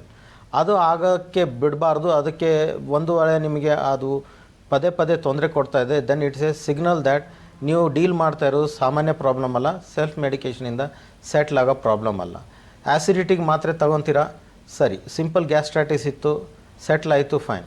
ಕೆಲವೊಂದು ಸಲ ಮಾತ್ರೆ ತೊಗೊಂಡ್ಬಿಟ್ಟ ಮೇಲೆ ಅದು ಆ್ಯಸಿಡಿಟಿ ಮತ್ತೆ ಮತ್ತೆ ಬರ್ತಾ ಇದೆ. ಎಷ್ಟೋ ಸಲ ಹೆಚ್ ಪೈಲೋರಿ ಅಂತ ಬ್ಯಾಕ್ಟೀರಿಯಾ ಇರುತ್ತೆ, ಹೆಲಿಕೋಬ್ಯಾಕ್ಟರ್ ಪೈಲೋರಿ, ಆ ಇನ್ಫೆಕ್ಷನ್ ಇರೋದ್ರಿಂದ ಸಿಂಪಲ್ ಗ್ಯಾಸ್ಟ್ರಿಕ್ ಮೆಡಿಸಿನ್ಸಿಂದ ಅದು ಪರಿಹಾರ ಆಗೋದಿಲ್ಲ. ಹೆಚ್ ಪೈಲೋರಿ ಎರಡಿಕೇಷನ್ ಟ್ರೀಟ್ಮೆಂಟ್ ಅಂತ ಇರುತ್ತೆ. ಒಂದು ಆ್ಯಂಟಿಬಯೋಟಿಕ್ಕು ಮತ್ತು ಒಂದು ಆ್ಯಂಟಾಸಿಡು ಮತ್ತು ಒಂದು ಬೇಸ್ ಟ್ಯಾಬ್ಲೆಟ್ನ ಬೆಳಗ್ಗೆ ಹೊತ್ತಲ್ಲಿ 1 ಡೋಸು 3 ಟ್ಯಾಬ್ಲೆಟ್ಸು, ಸಾಯಂಕಾಲ ಹೊತ್ತಲ್ಲಿ 3 ಟ್ಯಾಬ್ಲೆಟ್ಸ್ 1 ಡೋಸು, ಈ ಥರ 2 ವಾರ ಕೊಡಬೇಕಾಗತ್ತೆ ಈ ಹೆಚ್ ಪೈಲೋರಿ ಬ್ಯಾಕ್ಟೀರಿಯಲ್ ಇನ್ಫೆಕ್ಷನ್ನ ನಾವು ಸಂಪೂರ್ಣವಾಗಿ ಕ್ಯೂರ್ ಮಾಡಲಿಕ್ಕೆ. ಎರಡನೇದು ಬಂದುಬಿಟ್ಟು ಗ್ಯಾಸ್ಟ್ರಿಕ್ ಅಲ್ಸರ್ ಕೂಡ sometimes it can show you as gastritis. Sometimes there is a problem called eosinophilic gastritis, eosinophilic enteritis ಅಂತ ಹೇಳ್ತೀವಿ. ಈ ಅಲರ್ಜಿ ಆಗಿರೋ ಕಾರಣದಿಂದ ಒಂಥರ ಅಲರ್ಜನ್ಸ್, ಫುಡ್ ಐಟಮ್ಸಿಂದ ನಿಮಗೆ ಅಲರ್ಜಿ ಇರೋದ್ರಿಂದ ಈ ಅಲರ್ಜನ್ಸಿಂದ ನಿಮ್ಗೆ ಏನಾಗುತ್ತೆ, ನಿಮ್ಮ ಕರಳಲ್ಲಿ ಯೂಸ್ನೋಫಿಲ್ಸ್ ತುಂಬ ಜಾಸ್ತಿ ಡಿಪಾಸಿಟ್ ಆಗೋದ್ರಿಂದ ನಿಮಗೆ ಕರಳದಲ್ಲಿ ಸಂಕಟ ಆಗೋಂಥದ್ದು, ಹೊಟ್ಟೆ ಕಿವುಚೋದು, ಹೊಟ್ಟೆ ಸಂಕಟ ಆಗೋದು, ಈ ಥರ ಸಂದರ್ಭಗಳಿರ್ತವೆ which will not get relieved with self medications. ಈಗ ಎಷ್ಟೋ ಸಲ ನಿಮಗೆ ಅಮೀಬಿಕ್ ಡಿಸೆಂಟ್ರಿ ಅಂತ ಹೇಳ್ತೀವಿ, ಹೋಗ್ಬಿಟ್ಟು ಸುಮ್ಮನೆ ಬೇದಿ ಸ್ಟಾಪ್ ಆಗೋ ಥರ ಒಂದು ಎಲ್ಡೋಪಾರ್ ಅಂತ ಒಂದು ಟ್ಯಾಬ್ಲೆಟ್ ತೊಗೊತೀವಿ, ಅದರಿಂದ ಇನ್ಫೆಕ್ಷನ್ ಕ್ಯೂರ್ ಆಗೋದಿಲ್ಲ. ಸೊ ಅದು ನಿಮಗೆ ಮತ್ತೆ ಲೂಸ್ ಮೋಷನ್ಸ್ ಆಗುತ್ತೆ, ಟ್ಯಾಬ್ಲೆಟ್ ತೊಗೊಂಡಾಗ ಸ್ವಲ್ಪ ತಾತ್ಪೂರ್ತಿಗೆ ನಿಂತುಬಿಡುತ್ತೆ, ಮತ್ತೆ ಲೂಸ್ ಮೋಷನ್ಸ್ ಆಗುತ್ತೆ. That means you are having a significant infection. ಆ ಸಂದರ್ಭದಲ್ಲಿ ನೀವು ಹೋಗಿಬಿಟ್ಟು ಡಾಕ್ಟ್ರಿಗೆ ತೋರಿಸ್ಕೊಡೋ ಒಳ್ಳೆಯದು. ಲೂಸ್ ಮೋಷನ್ಸ್ ಆಗೋದಕ್ಕೆ ನಾವು ಸ್ಟಾಪ್ ಮಾಡಲಿಕ್ಕೆ ಟ್ಯಾಬ್ಲೆಟ್ ತೊಗೊತೀವಿ, ಅದು ಟ್ಯಾಬ್ಲೆಟ್ ಮಾತ್ರ ಸಫಿಷಿಯೆಂಟ್ ಇಲ್ಲ. ಎಷ್ಟು ನಿಮಗೆ ಲೂಸ್ ಮೋಷನ್ಸಲ್ಲಿ ನಿಮಗೆ ವಾಟರ್ ಕಂಟೆಂಟ್ಸು ಮತ್ತು ಬಾಡಿಲಿರೋ ಎಲೆಕ್ಟ್ರೋಲೈಟ್ ಕಂಟೆಂಟ್ಸ್ ಹೋಗಿರುತ್ತೆ, ಅದಕ್ಕೆ ತಕ್ಕ ಹಾಗೆ ನೀವು ವಾಟರ್ ರೀಪ್ಲೆನಿಷ್ ಅಂದರೆ ನೀರು ಮತ್ತು ORS ಮತ್ತು ಎಲೆಕ್ಟ್ರೋಲೈಟ್ ಪೌಡ್ರದು ಮಿಕ್ಸಸ್ನ ಕುಡಿಯೋದು ನೀವು ಎಷ್ಟೋ ಸಲ ಮರೆತು ಬಿಡ್ತೀರ. So sometimes self medication to an extent ಎಲ್ಲಿ ಅದು ಪ್ರಾಬ್ಲಮ್ ಆಗೋಂಥ ಸಾಧ್ಯತೆ ಕಾಣಿಸುತ್ತೆ, ಆವಾಗ ತಕ್ಷಣ ಡಾಕ್ಟ್ರ್ ಹತ್ರ ಹೋಗ್ಬಿಟ್ಟು ಟ್ರೀಟ್ಮೆಂಟ್ ತೊಗೊಳ್ಳೋದು ಒಳ್ಳೆಯದು. ಸೊ ಸೆಲ್ಫ್ ಮೆಡಿಕೇಷನಿಂದ ಮತ್ತು ಡಾಕ್ಟ್ರ್ ಹತ್ರ ಹೋಗೋದಕ್ಕೆ ಬರೋಂಥ ಸಂದರ್ಭ ತುಂಬ ಡಿಫ್ರೆನ್ಸ್ ಇರೋಲ್ಲ. ಅದನ್ನೇ ನೀವು ಐಡೆಂಟಿಫೈ ಮಾಡ್ತಾ ಹೋಗಬೇಕು. ಇಗ್ನೋರ್ ಮಾಡ್ತಾ ಹೋದರೆ it can become a big problem. Constipation, ಈಗ ಯಾರಾದರೂ ವಯಸ್ಕರು ಇದ್ದವರಲ್ಲಿ ಕಾನ್ಸ್ಟಿಪೇಷನ್ ಆಗ್ತಾಯಿದೆ, ಅಫ್ಕೋರ್ಸ್ ಹೇಗೆ ನಮ್ಗೆ ಏಜ್ ಆಗುತ್ತೆ ನಮ್ಮ ಇಂಟೆಸ್ಟೈನಲ್ ಮೂಮೆಂಟ್ಸ್ ಕೂಡ ಸ್ಲೋ ಆಗುತ್ತೆ. ಹ್ಯಾಬಿಚುವಲ್ ಏನಂತಾರೆ ಲ್ಯಾಕ್ಸೇಟಿವ್ಸ್ ತೊಗೊಳ್ಳೋದು ಬಹಳ ಕಾಮನ್ ಪ್ರಾಬ್ಲಮ್. 70 ಇಯರ್ಸ್ 80 ಇಯರ್ಸ್ ಆದಮೇಲೆ ಅವರಿಗೆ ಸಾಮಾನ್ಯವಾಗಿ ಕ್ಲಿಯರಾಗಿ ಮೋಷನ್ಸ್ ಆಗೋಲ್ಲ, ಹಾಗಾಗಿ ಅವರು ಲ್ಯಾಕ್ಸೇಟಿವ್ಸ್ ತೊಗೊತಾರೆ, ಲೈಕ್ ಕ್ರಿಮ್ಯಾಫಿನ್ ಆಗಲಿ ಇಲ್ಲ ಇಸಬ್ಗೋಲ್ ಪೌಡ್ರ್ ಆಗಲಿ, ಸಮ್ಟೈಮ್ಸ್ ಕಾಯಂ ಚೂರ್ಣಮ್, ಇದನ್ನೆಲ್ಲ ತೊಗೊತಾರೆ, ಅದರಿಂದ ಪರಿಹಾರ ಆಗ್ತಾ ಇರುತ್ತೆ. ಬಟ್ ಎಷ್ಟೋ ಸಲ ನಾವು ಕರಳಿಯಲ್ಲಿ ಇರೋ ಯಾವುದಾದ್ರೂ ಒಂದು ಗಡ್ಡೆ ಇಲ್ಲ ಯಾವುದಾದ್ರೂ ಒಂದು ಟ್ಯೂಮರ್ ಮಿಸ್ ಆಗೋ ಸಾಧ್ಯತೆ ಇರುತ್ತೆ, ಅದನ್ನು ನಾವು ರೂಲ್ ಔಟ್ ಮಾಡಬೇಕು. ಸೊ ವಯಸ್ಸಾಗಿದೆ ಇವರಲ್ಲಿ ಇದೇ ಪ್ರಾಬ್ಲಮ್ ಕಾಮನ್ ಇದೆ ಅಂತ ಹೇಳ್ಬಿಟ್ಟು ಪರಿಗಣಿಸೋದನ್ನು ಒಳ್ಳೆಯದಲ್ಲ. ಆವಾಗ ಹೆಲ್ತ್ ಚೆಕಪ್ ಥರ ನೀವು ಏನು ಮಾಡಬೇಕು, ಈ ಪ್ರಾಬ್ಲಮ್ ಏನಾದರೂ ತೀವ್ರವಾಗಿ ಕಂಟಿನ್ಯೂ ಆಗ್ತಾಯಿದೆ, ಆವಾಗ ಡಾಕ್ಟರ್ ಕನ್ಸಲ್ಟ್ ಮಾಡೋದು ಒಳ್ಳೆಯದು. ಸಿಂಪಲ್ ಮೆಡಿಕೇಷನ್ಸ್ ತೊಗೊಂಡ್ಬಿಟ್ಟು ಸೆಲ್ಫ್ ಮೆಡಿಕೇಷನ್ ತೊಗೊಂಡ್ಬಿಟ್ಟು ಆ ಪ್ರಾಬ್ಲಮ್ ಮತ್ತೆ ಬರಲಿಲ್ಲ, then it is okay to stop there and ignore it. So this is the difference. ಒಬ್ರು ಕಾಲರ್ ಇದ್ದಾರೆ, ತಗೊಳ್ಳೋಣ. ಸೊ ನಮಸ್ತೆ. ಹಲೋ ಹಲೋ ಹಲೋ ನಮಸ್ತೆ ಸರ್, ಎಲ್ಲಿಂದ ಕಾಲ್ ಮಾಡ್ತಿರೋದು? ನಿಮ್ಮ ಹೆಸರು? ನಮ್ಮ ಹೆಸರು ಮಣಿಕಂಠನ್ ಅಂತ, ಓಕೆ ಹಾಸನದಿಂದ ಕಾಲ್ ಮಾಡ್ತಾ ಇದ್ದೀವಿ. ಓಕೆ ಡಾಕ್ಟರ್ ಇದ್ದಾರೆ, ಮಾತಾಡಿ ಸರ್. ನಮಸ್ಕಾರ ಮಣಿಕಂಠನ್ ಅವರೇ. ಸರ್ ನಮಸ್ತೆ ಸರ್. ನನಗೆ ಒಂದು 3 ವರ್ಷದಿಂದ ಪ್ಯಾಂಕ್ರಿಯಾಸ್ ಅಟ್ಯಾಕ್ ಆಗಿದೆ, ಪ್ಯಾಂಕ್ರಿಯಾಸ್ ಸಮಸ್ಯೆ, ಅಕ್ಯೂಟ್ ಪ್ಯಾಂಕ್ರಿಯಾಸ್ ಅಂತ. Okay, hello. ಹಾಂ ಕೇಳಿಸ್ತಾ ಇದೆ, ಹೇಳಿ. ಅಕ್ಯೂಟ್ ಪ್ಯಾಂಕ್ರಿಯಾಸ್ ಸಮಸ್ಯೆ ಆಗಿದೆ. ಅದು ಏನೋ ಟ್ರೀಟ್ಮೆಂಟ್ ತಗೊಂಡ್ರು ಅದು ವಾಸಿ ಆಗ್ತಾ ಇಲ್ಲ. ಸರಿ, ಅದು ನೋವು ಬರ್ತಾನೆ ಇರ್ತದೆ. ಅದಕ್ಕೆ ಏನಾದ್ರು ಪರಿಹಾರ ಇದೆಯಾ ಸರ್? ನೋಡಿ, ಪ್ಯಾಂಕ್ರಿಯಾಟೈಟಿಸ್ ನಿಮಗೆ ಆಗ್ತಾ ಇರೋದ್ರಲ್ಲಿ ಹಲವಾರು ಥರದ್ದು ಪ್ಯಾಂಕ್ರಿಯಾಟೈಟಿಸ್ ಇದ್ದಾವೆ. ಅಕ್ಯೂಟ್ ಪ್ಯಾಂಕ್ರಿಯಾಟೈಟಿಸ್, ಕ್ರಾನಿಕ್ ಪ್ಯಾಂಕ್ರಿಯಾಟೈಟಿಸ್ ಅಂತ ಹೇಳ್ತೀವಿ. ಅಕ್ಯೂಟ್ ಪ್ಯಾಂಕ್ರಿಯಾಟೈಟಿಸ್ ಬಂದುಬಿಟ್ಟು ಸಿಂಪಲ್ ಮೆಡಿಕೇಷನ್ಸು, ಎಷ್ಟೋ ಸಲ ಅದು ತೀವ್ರವಾಗಿರೋವಂಥ ಅಕ್ಯೂಟ್ ಪ್ಯಾಂಕ್ರಿಯಾಟೈಟಿಸ್ ಇದ್ದರೆ ಹಾಸ್ಪಿಟ್ಲಲ್ಲಿ ಅಡ್ಮಿಟ್ ಮಾಡೋಂಥದ್ದು ಸಂದರ್ಭಗಳು ಇರ್ತವೆ. ಅದರಲ್ಲಿ ಜಾಸ್ತಿ ಏನೂ ಮಾಡಲಿಕ್ಕಿಲ್ಲ. ಆ ಅಕ್ಯೂಟ್ ಪ್ಯಾಂಕ್ರಿಯಾಟೈಟಿಸಿಂದ ಮತ್ತು ಕ್ರಾನಿಕ್ ಪ್ಯಾಂಕ್ರಿಯಾಟೈಟಿಸ್ ಅಂದರೆ ತುಂಬ ದಿನಗಳಿಂದ ಪ್ಯಾಂಕ್ರಿಯಾಟೈಟಿಸ್ ಆಗಿ ಕ್ರಾನಿಕ್ ಪ್ಯಾಂಕ್ರಿಯಾಟೈಟಿಸ್ ಆಗಿರುತ್ತೆ. ಅದರಲ್ಲಿ ಕೆಲವೊಂದು ಸಲ ಸೈಡ್ ಎಫೆಕ್ಟ್ಸ್ ಆಗ್ತವೆ. ಅಲ್ಲಿ ನೀರಿನ ಬೊಬ್ಬೆ ಥರ ಕೂಡ್ಕೊಳ್ಳೋಕೆ ಸ್ಟಾರ್ಟ್ ಆಗುತ್ತೆ ಒಂದೊಂದು ಸಲ. ಅದಕ್ಕೆ ಸೂಡೋಸಿಸ್ಟ್ ಆಫ್ ಪ್ಯಾಂಕ್ರಿಯಾಸ್ ಅಂತ ಹೇಳ್ತೀವಿ. ಕೆಲವೊಂದು ಸಲ ಪ್ಯಾಂಕ್ರಿಯಾಸ್ ಡಕ್ಟಲ್ಲಿ ಕಲ್ಲುಗಳಾಗೋ ಸಾಧ್ಯತೆ ಇರುತ್ತೆ. ಅದಕ್ಕೆ ಕ್ರಾನಿಕ್ ಕ್ಯಾಲ್ಸಿಫಿಕ್ ಪ್ಯಾಂಕ್ರಿಯಾಟೈಟಿಸ್ ಅಂತ ಹೇಳ್ತೀವಿ. ಈ ಥರ ಸಂದರ್ಭದಲ್ಲಿ ನಿಮಗೆ ಪೇನ್ ರಿಲೀವ್ ಮಾಡಲಿಕ್ಕೆ ಕೆಲವೊಂದು ಪ್ರೊಸೀಜರ್ಸ್, ಸರ್ಜಿಕಲ್ ಪ್ರೊಸೀಜರ್ಸ್ ಇದ್ದಾವೆ. ಆಯಿತು, ಎಂಡೋಸ್ಕೋಪಿಕ್ ಕೆಲವೊಂದು ಟ್ರೀಟ್ಮೆಂಟ್ ಇದ್ದಾವೆ, ಎಲ್ಲಿ ನಿಮಗೆ ಪೇನ್ ಕಿಲ್ಲರ್ ಇಂಜೆಕ್ಷನ್ ಎಂಡೋಸ್ಕೋಪಿ ಮೂಲಕ ನರದ ಹತ್ರ ಕೊಡ್ತಾರೆ, ಸೀಲಿಯಾಕ್ ಬ್ಲಾಕ್ ಅಂತ ಹೇಳ್ತೀವಿ. ಸಮ್ಟೈಮ್ಸ್ ದೀಸ್ ಕ್ರಾನಿಕ್ ಪ್ಯಾಂಕ್ರಿಯಾಟೈಟಿಸ್ ಅದು ಯಾವುದಾದ್ರೂ ಮೇಜರ್ ಪ್ರಾಬ್ಲಮ್ ಇಲ್ಲ ಗಡ್ಡೆ ಆಗೋಂಥ ಪ್ರಾಬ್ಲಮ್ಗೆ ಲೀಡ್ ಮಾಡೋಂಥ ಸಾಧ್ಯತೆ ಇರುತ್ತೆ. ಬಹುತೇಕವಾಗಿ ಇದೆಲ್ಲ ಪ್ಯಾಂಕ್ರಿಯಾಟೈಟಿಸ್ಗೆ ಏನು ಕಾರಣ, ಮೂಲ ಬೇಸ್ ಏನು? ಕೆಲವೊಂದು ಸಲ ಬಿಲಿಯರಿ ಪ್ಯಾಂಕ್ರಿಯಾಟೈಟಿಸ್ ಇರುತ್ತೆ, ಎಲ್ಲಿ ಪಿತ್ತಕೋಶದ ಕಲ್ಲು ಇಲ್ಲ ಪಿತ್ತಕೋಶದಲ್ಲಿ ಜಿಡ್ಡು ಥರ ಪದಾರ್ಥ ಕೆಳಗಡೆ ಪ್ಯಾಂಕ್ರಿಯಾಸ್ ನಾಳದಲ್ಲಿ ಬಂದು ಬ್ಲಾಕ್ ಮಾಡ್ತಾ ಇರುತ್ತೆ. ಅದರಿಂದ ಪ್ಯಾಂಕ್ರಿಯಾಟೈಟಿಸ್ ಆಗೋ ಸಾಧ್ಯತೆ ಇರುತ್ತೆ. ಅಂಥದ್ರಲ್ಲಿ ಪಿತ್ತಕೋಶ ತೆಗೆಸ್ಕೊಳ್ಳೋದು ಈಸ್ ದ ಟ್ರೀಟ್ಮೆಂಟ್. ಇನ್ನು ಕೆಲವೊಂದು ಸಲ ಪ್ಯಾಂಕ್ರಿಯಾಟೈಟಿಸ್ಗೆ ಕಾರಣ ಬಂದುಬಿಟ್ಟು ಆಲ್ಕೋಹಾಲ್ ಇರೋ ಸಾಧ್ಯತೆ ಇರುತ್ತೆ. ಅಂಥದ್ರಲ್ಲಿ ನೀವು ಆಲ್ಕೋಹಾಲ್ ತೊಗೊತಾ ಇದ್ದರೆ ಅಂದರೆ ಯು ಶುಡ್ ಸ್ಟಾಪ್. ನಿಮಗೆ ಅದು ಆಲ್ಕೋಹಾಲ್ ಸರಿ ಹೋಗ್ತಾ ಇಲ್ಲ ಅಂತ ಅರ್ಥ. ಸಮ್ಟೈಮ್ಸ್ ಸಮ್ ಡ್ರಗ್ಸ್ ಲೈಕ್ ಆ್ಯಂಟಿ ಎಪಿಲೆಪ್ಟಿಕ್, ಈ ಫಿಟ್ಸ್ ಬರುತ್ತಲ್ಲ, ಫಿಟ್ಸ್ಗೆ ಕೊಡ್ತಾ ಇರೋ ಮೆಡಿಸಿನ್ಸ್ನು ಪ್ಯಾಂಕ್ರಿಯಾಟೈಟಿಸ್ ಕಾಸ್ ಮಾಡೋ ಸಾಧ್ಯತೆ ಇರುತ್ತೆ. ಇದನ್ನು ನಾವು ಅದರಲ್ಲಿ ಸ್ಕ್ರೂಟನೈಸ್ ಅಂದರೆ ಅದನ್ನು ನೋಡ್ಕೊಂಡ್ಬಿಟ್ಟು ಕಾರಣ ಏನಿದೆ ಅಂತ ಅದನ್ನು ಸ್ಟಾಪ್ ಮಾಡಿ ಇದಕ್ಕೆ ಪ್ಯಾಂಕ್ರಿಯಾಟೈಟಿಸ್ ಯಾವ ಸ್ಟೇಜಲ್ಲಿದೆ ಅಂತ ತಿಳ್ಕೊಂಡ್ಬಿಟ್ಟು ಅದಕ್ಕೆ ಆ ತಕ್ಕ ಟ್ರೀಟ್ಮೆಂಟ್ನ ಪ್ಲ್ಯಾನ್ ಮಾಡೋದು ಇದೇ ಅದರದ್ದು ಕ್ಯೂರ್ ಆಗಿರುತ್ತೆ. ಕರೆ ಮಾಡಿದ್ದಕ್ಕಾಗಿ ಧನ್ಯವಾದಗಳು. ನೋಡಿದ್ರಲ್ಲ ವೀಕ್ಷಕರೇ, ಇದೇ ಥರ ಏನಾದರೂ ಸಮಸ್ಯೆಗಳಿದ್ದರೆ ದಯವಿಟ್ಟು ಟ್ರಸ್ಟ್ವೆಲ್ ಹಾಸ್ಪಿಟಲಲ್ಲಿ ಡಾಕ್ಟರ್ ಸುನಿಲ್ ಕುಮಾರ್ ಅವ್ರನ್ನ ಹೋಗಿ ಕನ್ಸಲ್ಟ್ ಮಾಡಿ. ಸೊ ಸರ್, ಇವಾಗ ಆಲ್ಕೋಹಾಲ್ ಮತ್ತು ಸ್ಮೋಕಿಂಗ್ ಮತ್ತು ಬೇರೆ ಹ್ಯಾಬಿಟ್ಸಿಂದ ಹೊಟ್ಟೆ ನೋವು ಬಂದಿರುತ್ತೆ. ಸೊ ಅದ್ರ ಬಗ್ಗೆ ಏನು ಹೇಳ್ತೀರಾ? ಕಮಿಂಗ್ ಟು ದ ಹ್ಯಾಬಿಟ್ಸ್, ಕೆಲವೊಬ್ಬರಲ್ಲಿ ಯು ಕ್ಯಾನ್ ಟೆಲ್ ನಾನು ಎಂದೂ ಡ್ರಿಂಕ್ಸ್ ಮಾಡಿಲ್ಲ, ನನಗೆ ಯಾಕೆ ಪ್ಯಾಂಕ್ರಿಯಾಟೈಟಿಸ್ ಆಯಿತು. ಇನ್ನು ಕೆಲವೊಬ್ರು ಹೇಳ್ತಾರೆ ನನ್ನ ಫ್ರೆಂಡು ಚೆನ್ನಾಗಿ ಡ್ರಿಂಕ್ ಮಾಡ್ತಾನೆ, ಅವ್ನಿಗೆ ಏನೂ ಪ್ರಾಬ್ಲಮ್ ಆಗಿಲ್ಲ. You have to understand none of the habits are good. ಯಾವುದು ವೈದ್ಯಕೀಯ ಸಮಾಜದಲ್ಲಿ ನಿಮಗೆ ಆಲ್ಕೋಹಾಲ್ ಆಗಲಿ ಇಲ್ಲ ಸ್ಮೋಕಿಂಗ್ ಆಗಲಿ ಇಲ್ಲ tobacco in any form is good, ಇಷ್ಟೇ ತಗೋಬೇಕು ಅಷ್ಟೇ ಕೆಲವೊಂದು ಡಾಕ್ಟ್ರೆ 2 ಪೆಗ್ ತೊಗೊಂಡ್ರೆ ಅದು ಹೆಲ್ತಿಗೆ ಒಳ್ಳೆಯದು, ವೈನ್ ತೊಗೋಬೇಕಾ ಇದು alcohol is alcohol, whether it is wine, beer, whatever it is. And then coming to tobacco in any form, smoking or you are having it in the form of that gutkhas or whatever it is bad. And of course this has got a lot of implication on your GI system, that is gastrointestinal system. Alcohol mainly leads to gastritis, many times it leads to dehydration, and alcohol itself ನಿಮಗೆ ತುಂಬ ಸಲ urination ಮಾಡಲಿಕ್ಕೆ ಕಾರಣವಾಗುತ್ತೆ, which we call it as diuresis. And ನೀವು alcohol ತಗೊಂಡಾಗ you get intoxicated, that's what you enjoy it for. So after taking alcohol you will have a very good meal. Meal especially you would like to have a very rich meal, something like a biryani or some fried items or something like that. ಅದಾದಮೇಲೆ ನೀವು ಮಲ್ಕೊಂಡು ಬಿಡ್ತೀರ.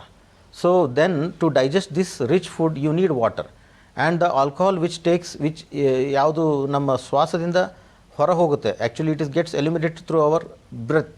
So ಅದರಿಂದ ಮತ್ತು ಡಯೂರಿಸಿಸಿಂದ dehydration ಆಗಿದ್ದನ್ನು ನೀವು ಆವಾಗ ಮಲ್ಕೊಂಡಿರೋ ಒಂದು 7-8 ಅವರ್ಸಲ್ಲಿ severe dehydration ಹೋಗೋ ಸಾಧ್ಯತೆ ಇರುತ್ತೆ.